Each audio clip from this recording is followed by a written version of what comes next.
नमस्कार। मैं doctor S के उपाध्याय से आचार्य लोक प्रशासन। आज हम बीए फर्स्ट ईयर के फर्स्ट प्रश्न पत्र लोक प्रशासन के तत्व विषय के अंतर्गत संगठन के सिद्धांत, केंद्रीकरण एवं विकेंद्रीकरण विषय पर चर्चा करेंगे। आज का हमारा टॉपिक है केंद्रीकरण और विकेंद्रीकरण। केंद्रीकरण और विकेंद्रीकरण दो विपरीत अर्थीय अवधारणा है या विपरीत अर्थी शब्द है। ये सदियों से विश्व भर में ये शासन व्यवस्था इस प्रश्न पर विचार करती रही हैं कि शासन की सत्ता का केंद्रीकरण किया जाए अथवा विकेंद्रीकरण। दोनों ही अवधारणाएं अपनी अपनी जगह उनके गुण दोष हैं और उनकी शासन परिस्थितियों और काल के अनुसार उनका उपयोग होता रहा है। एक और जहां नियोजित अर्थव्यवस्था, सशक्त और प्रभावशाली प्रतिरक्षा और राष्ट्रीय एकता की आवश्यकता केंद्रीकरण की अवधारणा पर बल देती है, तो वहीं दूसरी ओर जन सहयोग से लोकतंत्र की स्थापना का आश्वासन और क्षेत्रीय स्वायत्तता की बढ़ती मांग विकेंद्रीकरण का समर्थन करती है।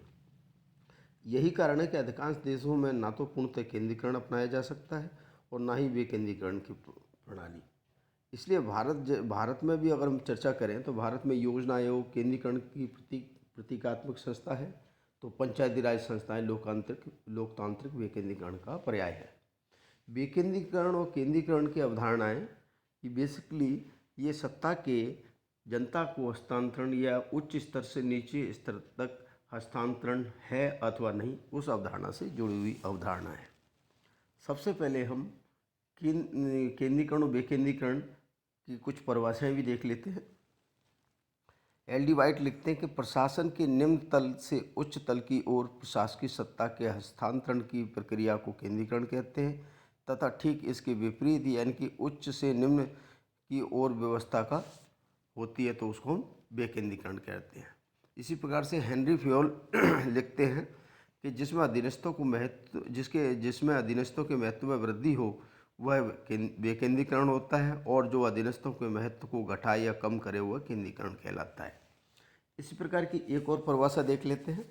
लुइस ए एलन लिखते हैं कि केंद्रीकरण से आशय उस स्थिति से है जिसमें किए जाने वाले कार्य के संबंध में अधिकांशतः निर्णय उन व्यक्तियों द्वारा नहीं लिए जाते जो कि कार्य कर रहे हैं, अपितु ये संगठन में एक उच्च स्तर पर निर्णय लिए जाते हैं और विकेंद्रीकरण की स्थिति में अधिकारों का प्रत्यायोजन स्थायी रूप से उन स्तरों पर कर दिया जाता है जो कार्य का निष्पादन करते हैं।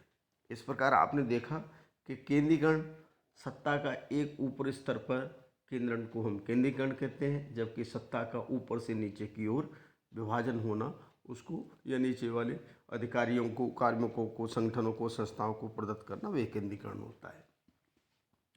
केंद्रीकरण को मजबूत करने वाले या उसको प्रबल बनवाने वाले तत्वों में प्रमुख तत्व है यातायात के साधन। यातायात संचार के जिन साधनों का तीव्र गति से विकास होने के कारण केंद्रीय सरकार अपने दूरस्थ प्रदेशों में या संगठनों में अपना संपर्क स्थापित कर सकती है। उदाहरण के लिए 1869 में जब सुएज नहर खुल जाने से उसके आसपास के एरिया में या भारत का टेलीफोनिक संपर्क जब इंग्लैंड से स्थापित हो गया तो परस्पर संबंधों को और सरलता सहजता मिल गई। इस प्रकार से यातायात और संचार के साधनों के माध्यम से एक शीर्ष संस्था अपने अधीनस्थ इकाइयों, चाहे भौगोलिक दूर दृष्टि से कितनी भी दूर हो, या क्षेत्रीय इकाइयाँ जो उनकी दूरी पर स्थित हैं, उन पर नियंत्रण रखने में सरल होती है। इसलिए केंद्रीकरण की प्रवृत्ति को यातायात और संचार के साधनों के माध्यम से मजबूत किया जा सकता है। वित्तीय अनुदान प्रणाली विकेंद्रीकरण की प्रवृत्ति को प्रबल करती है। स्थानीय संस्थाओं के पास वित्तीय संसाधन बहुत कम होते हैं, वह केंद्रीय सरकार के अनुदानों पर ही निर्भर करते हैं। अतः केंद्रीय सरकारों के द्वारा दिए गए निर्देशों, आदेशों, उनकी योजनाओं, कार्यक्रमों को अक्षरतः पालन करने के लिए प्रतिबद्ध और बाध्यकारी प्रतीत होते हैं। ऐसी स्थिति में केंद्रीकरण की प्रवृत्ति भी वित्तीय अनुदान प्रणाली के माध्यम से सशक्त होती है। अगला बिंदु है कार्यक्षमता और मितव्ययता की।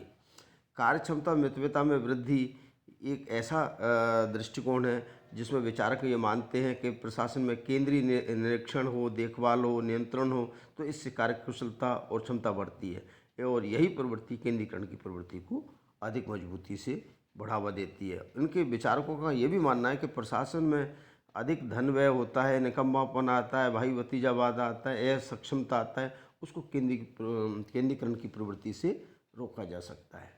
और अंतिम बिंदु है आर्थिक नियोजन और प्रतिरक्षा। आर्थिक नियोजन और प्रतिरक्षा की आवश्यकता केंद्रीकरण के पक्ष में होती है। यह केंद्रीकरण के पक्ष को बल देती है। जैसे जैसे आर्थिक उन्नति की आवश्यकता होती है तो वहाँ केंद्रीय स्तर पर नियोजन का और निर्देशन का अधिक महत्व दिया जाता है और स्थानीय संस्थाएं उन योजनाओं कार्यक्रमों को केवल लागू करने का साधन मात्र प्रतीत होती है। तो ऐसी स्थिति में ये तत्व हैं जो केंद्रीकरण की प्रवृत्ति को बढ़ावा देते हैं या उसको बल देते हैं। केंद्रीकरण के गुण दोष। केंद्रीकरण की अवधारणा के गुण दोषों में सबसे पहले हम गुणों की चर्चा करें तो पहला बिंदु है केंद्रीय सत्ता का पर्याप्त नियंत्रण। केंद्रीय सत्ता का पर्याप्त नियंत्रण इसलिए होता है कि केंद्रीकृत व्यवस्था में प्रशासन की समस्त इकाइयाँ केंद्रीय सत्ता के पर्याप्त नियंत्रण में होती है और क्षेत्रीय संस्थाएं इन कार्यों को, योजनाओं को अक्षरतः पालन करने के अलावा अतिरिक्त उनके पास कोई अधिकार प्रतीत नहीं होता है। ऐसा गुण इसलिए माना जाता है ताकि केंद्रीय सत्ता अपने कार्यों को सही ढंग से, योजनाओं को सही ढंग से लागू किया जा सकता है। दूसरा गुण है प्रशासन में एकरूपता। अगर जहाँ केंद्रीकृत व्यवस्था रहती है वहाँ प्रशासन में एकरूपता बनी रहती है या एकरूपता रहती है। समस्त प्रशासकीय संगठन के केंद्र का द्वारा निर्धारण नीतियों और सिद्धांतों के अनुसार अनुसरण होता है या चलना होता है। इसके फलस्वरूप शासन में भी सुविधा होती है, शासन संचालन में भी सुविधा होती है। अगला बिंदु है मितव्ययता। ये केंद्रीकरण की अवधारणा या केंद्रीकृत प्रशासनिक व्यवस्था को लागू करने का एक फ़ायदा ये भी होता है या गुण ये भी होता है कि उसमें प्रशासन तंत्र में कम खर्चीली हो जाती है, मितव्ययता आ जाती है। इस व्यवस्था में सभी साधन एक साथ जुटाए जा सकते हैं, माल की खरीद बड़े पैमाने पर एक साथ हो जाती है। सारी योजनाओं को क्रियान्वित करने या उसको निर्मित करने के लिए आवश्यक संसाधनों को एक ही स्तर पर संकलित और वितरित करने की व्यवस्था एक रहती है, इसलिए मितव्ययता का लाभ होता है। अगला लाभ है राष्ट्रीय हित में सर्वोपरि। कुछ विचारक ये भी मानते हैं कि केंद्रीकृत प्रशासन राष्ट्रीय हित के लिए सर्वोपरि है, आवश्यक है, अनिवार्य है। इस व्यवस्था में स्थानीय राजनीति की जो बुराइयां हैं वो नहीं रहती हैं। भ्रष्टाचार, पक्षपात, भाई भतीजावाद, कार्य विलंबता ये नहीं होती है। इसलिए राष्ट्रीय हितों के लिए केंद्रीकरण की प्रणाली को अपनाया जाना आवश्यक मानते हैं।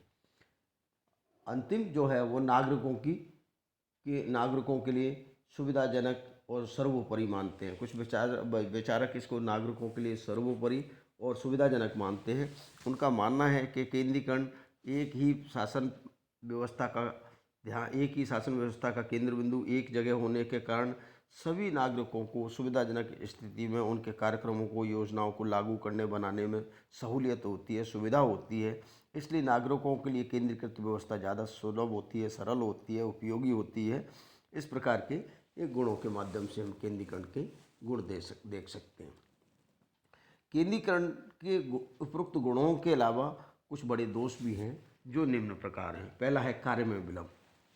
केंद्रीकरण के विरुद्ध यह तर्क दिया जाता है कि कार्य एक स्तर पर होता है, इसलिए उसको लागू करने की प्रक्रिया बहुत कई स्तरों पर होती है, इसलिए कार्य शीघ्र न होकर कार्य में विलंब होता है। एक स्तर से अनेक स्तरों तक कार्य आते आते कार्य में के क्रियान्वयन और निर्णय लेने में देरी होती है। दूसरा बिंदु है कार्यों में या निर्णयों में त्रुटि की संभावना बनी रहती है। केंद्रीय अधिकारी जब जनता से बहुत दूर होते हैं और स्थानीय समस्याओं, उनकी दशाओं, परिस्थितियों से उतना परिचित नहीं होते हैं, इसके कारण ये भी होता है कि स्थानीय परिस्थितियों और समस्याओं पर समय पर ध्यान नहीं दे पाते हैं और साथ ही साथ उनकी अनभिज्ञता के कारण लिए गए निर्णयों में त्रुटि की संभावना या दोष की संभावना या कमी की संभावना हमेशा बनी रहती है। अगला बिंदु है प्रशासन में अनमनीयता।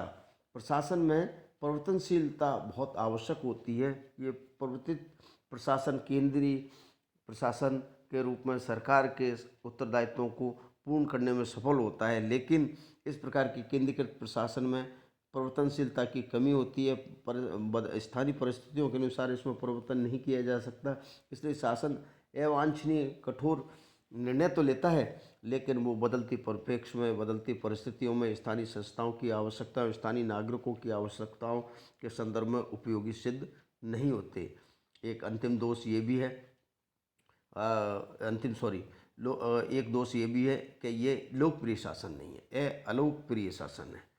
केंद्रीकरण की प्रवृत्ति के परिणाम स्वरूप जो शक्ति है, सत्ता है, वो उच्च स्तर पर विराजमान होती है, स्थित होती है, जबकि लोकतंत्र का अवधारणा की मान्यता ये है कि जन संपर्क, जन सहयोग, जन सहभागिता आवश्यक है, जो लोकतांत्रिक मूल्यों को संरक्षित करने के लिए, लोकतांत्रिक संस्थाओं को संरक्षित करने के लिए आवश्यक है, जबकि केंद्रीकरण की प्रवृत्ति इस अवधारणा के प्रतिकूल है, इसलिए ये इसको अलोकप्रिय शासन या अलोकप्रिय पद्धति भी कहते हैं। और अंतिम दोष के रूप में स्थानीय शासन की उपेक्षा।